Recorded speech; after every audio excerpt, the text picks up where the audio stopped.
अथ संस्कृतम्। सुप्रभातम्, सुमध्याह्नं, शुभ सायं, शुभ दिवसः, शुभ रात्रिः। सर्वेभ्यो नमो नमः।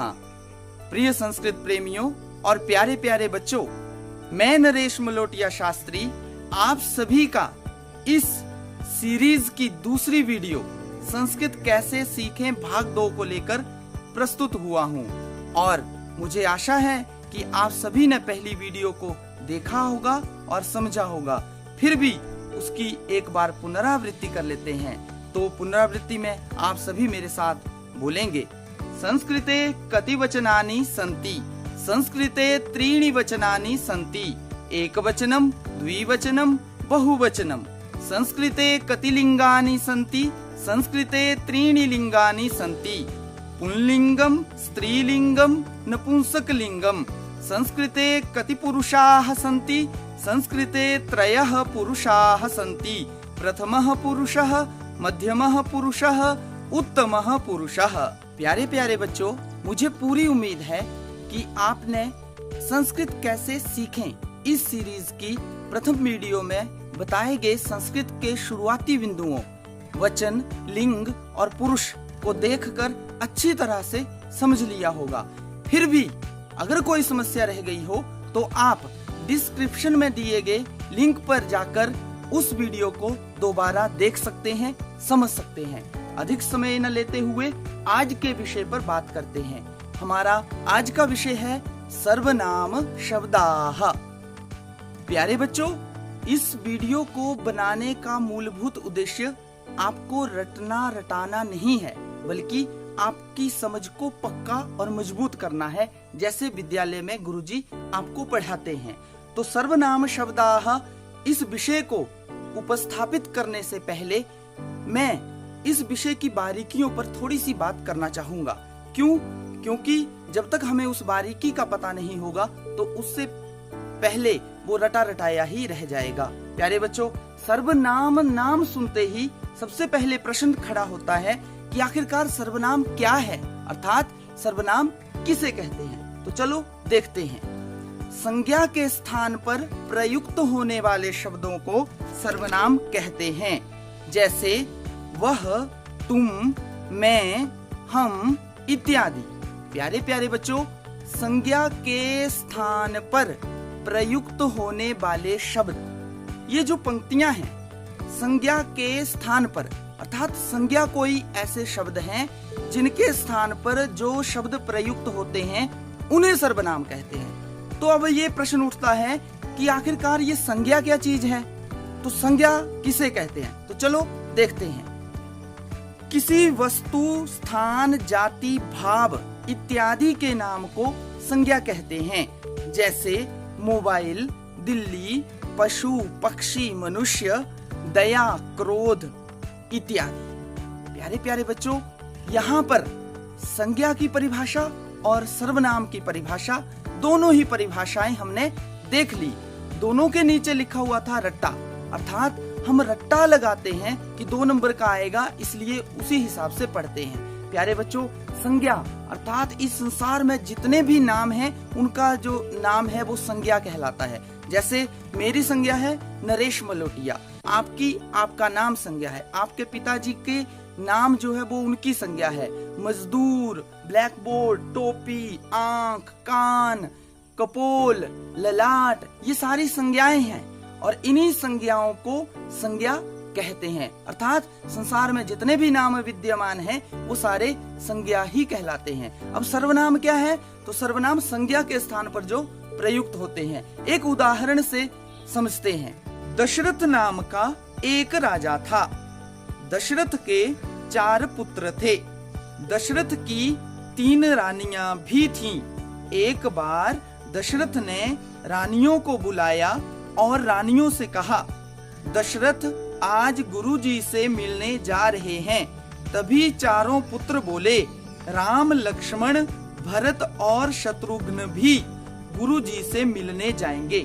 प्यारे बच्चों, आप देख रहे हैं लाल रंग में दशरथ दशरथ दशरथ दशरथ, रानियों रानियों, गुरुजी, राम, लक्ष्मण, भरत, शत्रुघ्न और गुरुजी, इन सबको लाल रंग में लिखा गया है। क्यों लिखा गया है? क्योंकि ये सभी संज्ञा शब्द हैं।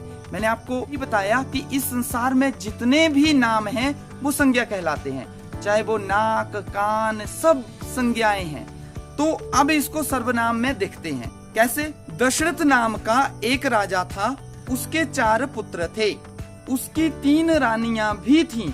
एक बार उसने उनको बुलाया और उनसे कहा, मैं आज गुरुजी से मिलने जा रहा हूँ। तभी चारों पुत्र बोले, हम सब भी उनसे मिलने जाएंगे। प्यारे बच्चों, अब यहाँ पर नाम को बार बार नहीं लिया गया, केवल सर्वनाम शब्दों का प्रयोग किया गया, जो कि लाल रंग में लिखे हुए हैं।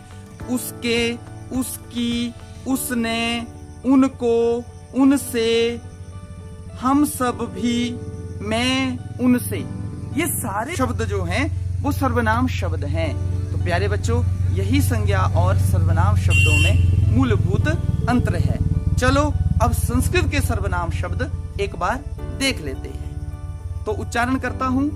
सर्वनाम शब्दाः पुरुषः एकवचनम, द्विवचनम, बहुवचनम। प्रथमः सः, तौ, ते। मध्यमः त्वं, युवां, यूयम्। उत्तमः अहम्, आवाम, वयम्। प्यारे प्यारे बच्चों, आपने संस्कृत के सर्वनाम शब्दों को शुद्ध उच्चारण के साथ सुना, समझा और देखा। परंतु अगर आप सोच रहे हैं कि सर्वनाम शब्दों का यह वीडियो अर्थात आज का जो विषय है वो समाप्त हो गया, तो ठहर जाइए। क्यों? क्योंकि इन संस्कृत के सर्वनाम शब्दों को याद करने का महत्व क्या है, क्यों इन्हें याद करें, और दूसरा, इन संस्कृत के सर्वनाम शब्दों का अर्थ क्या है और कैसे आसानी से वो अर्थ हमें याद रहेगा, ये विषय अभी बाकी हैं। इन विषयों को छूने से पहले भी मैं एक विषय पर आपका ध्यान जरूर केंद्रित करना चाहता हूँ। वो विषय क्या है? संभावित गलतियाँ। प्यारे बच्चों, संभावित गलतियाँ ये एक ऐसा विषय है कि बच्चे 10वीं कक्षा तक आते आते भी इन गलतियों से छुटकारा नहीं पाते हैं। क्यों? इसके कई कारण हैं, जिसमें से प्रमुख कारण है अशुद्ध उच्चारण और दूसरा प्रमुख कारण है अनभ्यास, अर्थात उच्चारण का शुद्ध न होना और दूसरा अभ्यास न करना। इन्हीं 2 कारणों से बच्चे अक्सर बहुत सारी गलतियां करते हैं और पूर्ण अंक भी प्राप्त नहीं कर पाते हैं। प्यारे बच्चों, जो बच्चे अभी 6ठी में हैं और जो संस्कृत प्रेमी पहली बार संस्कृत सीखने का प्रयास कर रहे हैं, उन्हें तो पूरा वीडियो देखना पड़ेगा। परंतु जो बच्चे 10वीं कक्षा में हैं और पूरे अंक भी प्राप्त करना चाहते हैं और उम्र भर के लिए समझ को मजबूत करना चाहते हैं, उन्हें पूरी वीडियो देखनी पड़ेगी। उसमें भी सबसे पहले हम संभावित गलतियां, तो 6ठी वाले बच्चे भी संभावित गलतियों को ध्यान पूर्वक जरूर देखें, क्योंकि उनके आने वाले समय में भी ये गलतियां आपके साथ सदा चली रहेंगी और आपको गुरुजी बार बार इस गलती के लिए बोलते रहेंगे। तो सबसे पहले इस पूरे चार्ट में, सर्वनाम शब्दों के चार्ट में सबसे बड़ी गलती कौन सी होती है? तो वो पहला ही शब्द है। देखिए, पुरुषः एकवचनम, द्विवचनम, बहुवचनम।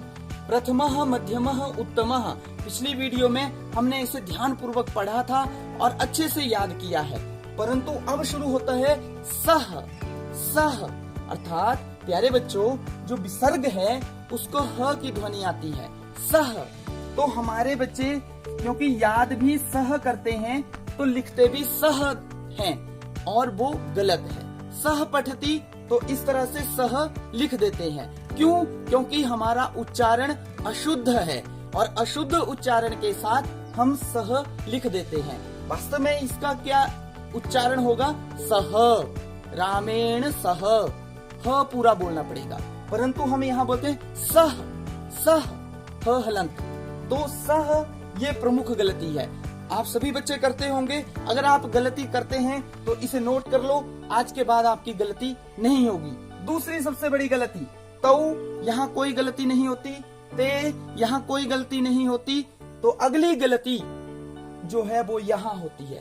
त्वम, त्वम आधा त व आधा म।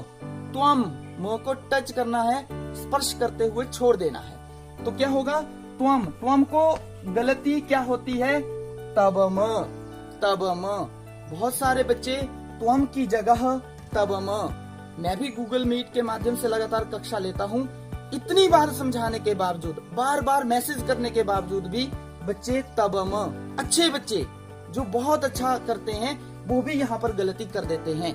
और रही बात हलंत वाली, वो ये गलती इतनी सामान्य हो गई है कि ये गलती बार बार टोका टिप्पणी करने के बावजूद भी रह जाती है। प्यारे बच्चों, दूसरी पंक्ति अर्थात मध्यम पुरुष त्वम, युवाम, यूयम, अहम, आवाम, वयम, इन सब में हलंत 100% होता ही है। ये बात आप गांठ बांध लो।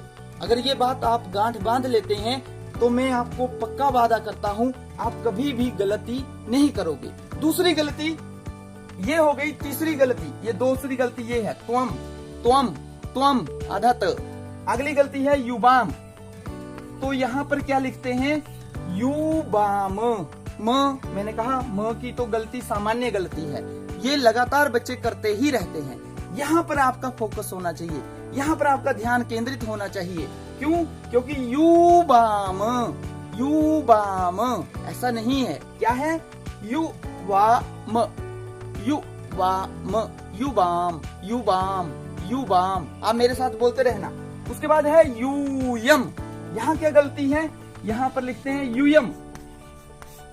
जहाँ पर यू लिखना चाहिए वहाँ यू लिखते हैं, और जहाँ पर यू लिखना चाहिए वहाँ यू लिखते हैं। ये गलती है। तो युवाम, युवाम, युवाम, यूयम। तो इन गलतियों को आप देखोगे। और म हलंत ना होना, ये तो एक सामान्य गलती है। सभी बच्चे इस गलती को बार बार करते हैं। उसके बाद तीसरी पंक्ति है अहम। इसमें कोई भी गलती नहीं होती, परंतु अगर म लिखना पड़ जाता है तो बच्चे म को हलंत नहीं करते हैं, और यही सबसे बड़ी गलती है। म हलंत ना करना सबसे बड़ी गलती है। किसी भी स्कूल के कोई भी पेपर मैंने 10वीं में देखे तो वहाँ पर ये वाली गलतियाँ ज्यादातर देखी जाती है। उसके बाद अगली गलती है अवाम। क्योंकि हम अवाम पढ़ते हैं इसलिए अवाम ही लिखते हैं। आवाम, आवाम, आ की ध्वनि नहीं करेंगे तो आवाम नहीं लिख पाएंगे। उसके बाद म को हलंत नहीं करते, ये एक सामान्य गलती है, ये तो हर जगह चली ही रहती है। उसके बाद ये यू में गलती है, यहाँ यू में गलती है। उसके बाद अंतिम है व्यम, व्यम ब में गलती। जहाँ पर हमें त्वम लिखना चाहिए वहाँ तबम, तबम, और जहाँ पर वयम लिखना चाहिए वहाँ व्यम, आधा व, व्यम। तो प्यारे बच्चों, ये प्रमुख गलतियां हैं, और मुझे पता है आप भी अपनी कॉपी में लिखकर देखना, आपकी भी गलतियां यहीं पर होने की संभावना रहती है। बाकी पूरे सर्वनाम शब्द आप बिल्कुल ठीक लिखते हैं, शुद्ध लिखते हैं, और गलती के प्रमुख कारण 2 ही है, अशुद्ध उच्चारण और अनभ्यास। अनभ्यास से विषम विद्या, अभ्यास के बिना विद्या विष बन जाती है। अर्थात कोई डॉक्टर भी होगा और वो घर में आकर पशु पक्षियों को पालन पोषण करते हुए अपनी जीविका चला रहा है, तो उसके अपनी जो डॉक्टरी वाला हिस्सा है वो भूल जाता है। इसलिए अनभ्यास से विषम विद्या, विद्या जो है अभ्यास के बिना विष बन जाती है। तो वैसे ही हम जब इनको लिखकर अभ्यास नहीं करते हैं, बार बार पढ़कर अभ्यास नहीं करते हैं, सोते सोते पढ़ लेते हैं स तो ते ऐसे, तब क्या होता है कि वो हमें लगता है कि हमें याद हो गया। जब लिखते हैं तो गलती रह जाती है, फिर हम बोलते हैं कि मेरे अंक कम आ गए। तो कम आने का क्या कारण है? कारण यही है आपकी गलतियां। हमारा काम है रट्टा नहीं, समझ, समझ को हमने पक्का करना है। युबाम बाम, यम यम, क्या कोई समस्या ही नहीं है, बिल्कुल आसान है। कैसे? सह तौ ते। आप मेरे साथ जरूर बोला करो, आप बोलोगे, उच्चारण ठीक होना चाहिए। क्या है? त्वम, त्वम, त्वम आधा त है। युबाम, युबाम, यू थोड़ा टाइम ले रहे हैं। युबाम, और यूयम, यूयम। उसके बाद अहम, अहम, आबाम, आबाम, वयम। प्यारे बच्चों, संस्कृत प्रेमियों, अगर आप इस पूरे सर्वनाम शब्दों के चार्ट को याद कर लेते हैं तो मैं आपको पक्का विश्वास दिलाता हूँ कि संस्कृत को आधा आपने सीख लिया। क्यों? क्योंकि संस्कृत की मूलभूत नींव जो है वो सर्वनाम शब्द हैं। जिन्हें सर्वनाम शब्द आते हैं वो सारे संस्कृत के सामान्य वाक्य बोल सकते हैं। सह पठति, तौ पठतः, ते पठन्ति। इस तरह से बच्चे जो हैं या फिर कोई भी संस्कृत सीखने का इच्छुक जो है वो आसानी से वाक्यों का निर्माण कर सकता है। मूलभूत आधार यही है। जिस तरह से मकान बनाने के लिए सरिये से भरा हुआ पिल्लर होना आवश्यक है, नींव में गढ़े हुए पत्थर आवश्यक है, वैसे ही संस्कृत सीखने के पहले शुरुआती आयामों में सर्वनाम शब्द का कंठस्थ होना अत्यंत आवश्यक है। प्यारे बच्चों, मुझे पूरी उम्मीद है कि आप सभी ये सारी वीडियो सीख गए होंगे। फिर भी पुनर्अभ्यास के लिए एक बार मेरे साथ आप सभी बोलेंगे। तो चलो पुनरावृत्ति करते हैं। सर्वनाम शब्दाः पुरुषः एकवचनम, द्विवचनम, बहुवचनम। प्रथमः सः, तौ, ते। मध्यमः त्वं, युवां, यूयम्। उत्तमः अहम, आवाम, वयम। प्यारे प्यारे बच्चों, अभी आपने इन सभी संस्कृत के सर्वनाम शब्दों का उच्चारण सुना और मुझे उम्मीद है कि आप सभी इनका उच्चारण करना सीख गए होंगे। अगर आपके उच्चारण में कहीं कमी रह रही है तो इस वीडियो को दोबारा देखें ताकि आपके उच्चारण में कोई भी कमी न रहे। क्यों? क्योंकि आपकी गलतियों का निवारण यही है शुद्ध उच्चारण और अभ्यास करना। अर्थात किसी भी विषय को जब हम बार बार देखते हैं, अर्थात उसका अभ्यास करते हैं, पढ़ते हैं, लिखते हैं, तो हमारी गलतियों का होना कम हो जाता है। जैसे चपाती बनाते समय शुरू में नक्शे बनते हैं, मम्मी सिखाते हैं कि गोल घुमाओ, तो गोल चपातियां बनना धीरे धीरे शुरू होती हैं। वैसे ही गलतियां होती हैं। जब आप बार बार अभ्यास करते हो तो वो गलतियां दूर हो जाती हैं। शुद्ध उच्चारण ये भाषा है और भाषा का शुद्ध उच्चारण आपको मजबूत बनाता है और आप अच्छे शुद्ध उच्चारण के साथ गलतियों को कम कर सकते हैं। प्यारे बच्चों, अब हमने शुद्ध उच्चारण के बाद समझना है कि इन सर्वनाम शब्दों का अर्थ क्या है और कैसे आसानी से हम इन शब्दों के अर्थ को याद रख सकते हैं। तो शुरू करते हैं अर्थ में। सह, सह का अर्थ है वह। ये एक वचन में है, अर्थात जब कोई एक आदमी होगा, एक मनुष्य होगा, एक पुरुष होगा, एक स्त्री होगी, एक पशु होगा, एक पक्षी होगा, एक वृक्ष होगा, तो हमें एक वचन का प्रयोग करना पड़ता है। तो यहाँ पर सह ये कौन से पुरुष में है? प्रथम पुरुष में है। प्रथम पुरुष में जो भी सर्वनाम शब्द होते हैं, जो पहले वाले का अर्थ है वो दूसरे में भी जाता है और तीसरे में भी जाता है। अर्थात वह तीनों का ही अर्थ है। परंतु द्विवचन है तो इसका मतलब वह दो, और बहुवचन, बहु मतलब बहुत, तीन या तीन से अधिक, हजारों, करोड़ों, जो भी, तो वो वे सब। तो क्या अर्थ हुआ? सह का अर्थ हुआ वह, और तौ का अर्थ अपने आप ही द्विवचन होने के कारण वे दोनों, और ते का अर्थ बहुवचन होने के कारण वे सब हो जाता है। मतलब यहाँ पर भी रट्टा नहीं लगाना है कि वह, वे दोनों, वे सब। समझना है एक वचन एक, द्विवचन दो, बहुवचन तीन या तीन से अधिक, बहुत सारे। ऐसे ही दूसरा है मध्यम। मध्यम में त्वम आदत है। त्वम, त्वम का अर्थ है तुम, तो द्विवचन के नीचे क्या अर्थ हो जाएगा आप बताओ? तुम दोनों। बहुवचन के नीचे क्या हो जाएगा? तुम सब, क्योंकि बहुत हैं। तो इसका मतलब युवाम का अर्थ तुम दोनों और यूयम का अर्थ तुम सब हो जाता है। वैसे ही उत्तम पुरुष में, उत्तम पुरुष में अहम का अर्थ क्या है? मैं। अब द्विवचन में मैं दोनों, कभी सुना ऐसा? मैं दोनों जा रहे हैं? नहीं, हम दोनों जा रहे हैं, इसलिए उसका अर्थ मैं दोनों ना होकर के हम दोनों हो गया, और बहुवचन में हम सब। तो ये अर्थ याद करना बिल्कुल आसान है। वह, वे दोनों, वे सब। तुम दोनों, तुम सब। मैं, हम दोनों, हम सब। इतना आसानी से ये अर्थ हो पाता है। मुझे पूरी उम्मीद है आप अर्थ और उच्चारण सहित सारे सर्वनाम शब्दों को बोलना सीख गए होंगे और समझ गए होंगे। परंतु अगर आप सोच रहे हैं कि केवल यही सर्वनाम शब्द संस्कृत में है तो गलत है। क्यों? क्योंकि यहाँ पर तत् शब्द पुल्लिंग में होता है, स्त्रीलिंग में होता है, नपुंसक लिंग में होता है।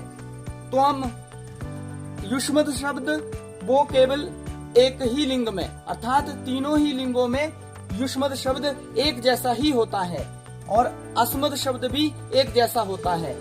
इसका मतलब ये हुआ कि मध्यम पुरुष और उत्तम पुरुष के जो सर्वनाम शब्द हैं वो केवल मध्यम पुरुष में त्वम, युवाम, यूयम ही होते हैं और उत्तम पुरुष में अहम, आवाम, वयम ही होते हैं। परंतु प्रथम पुरुष में सह, तौ, ते ये भी होते हैं, सा, ते, ताह वो भी होते हैं, तत्, ते, तानी वो भी होते हैं, रामः, रामौ, रामाह वो भी होते हैं, लता, लते, लताह वो भी होते हैं। परंतु आपको कोई भ्रमित ना हो जाएं आप, इसके लिए उनका यहाँ पर समायोजन नहीं किया गया है। उनके लिए एक अलग से वीडियो बना करके मैं आपको विस्तार पूर्वक प्रथम पुरुष के बारे में बताऊंगा।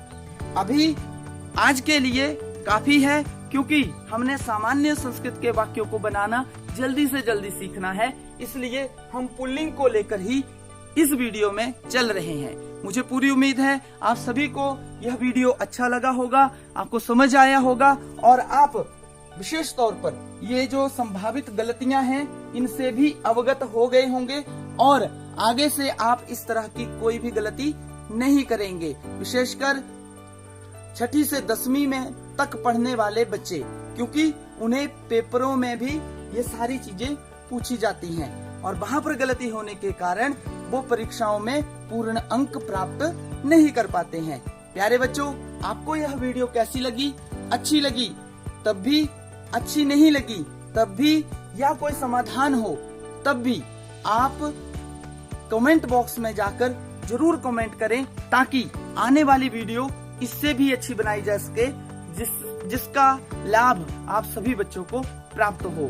तो इसी के साथ आज की यह वीडियो इस पूरे सर्वनाम शब्दों की पुनरावृत्ति के साथ समाप्त करते हैं। तो चलो साथ में पुनरावृत्ति करते हैं।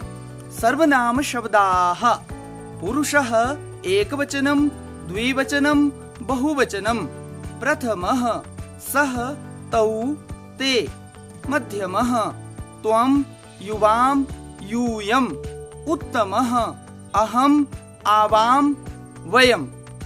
प्यारे बच्चों, आप इस वीडियो को भी अपनी छोटी छोटी ऑडियो या वीडियो क्लिप बनाकर अपने गुरुजनों को जरूर भेजें और अपनी उत्तर पुस्तिका में लिखकर भी उसका एक फोटो लेकर अपने गुरुजी को भेजें, ताकि आपकी गलतियों को गुरुजी सुधार सकें। इसी के साथ जयतु संस्कृतम, जयतु हिमाचलम, जयतु भारतम, जयतु विश्वम। धन्यवादः।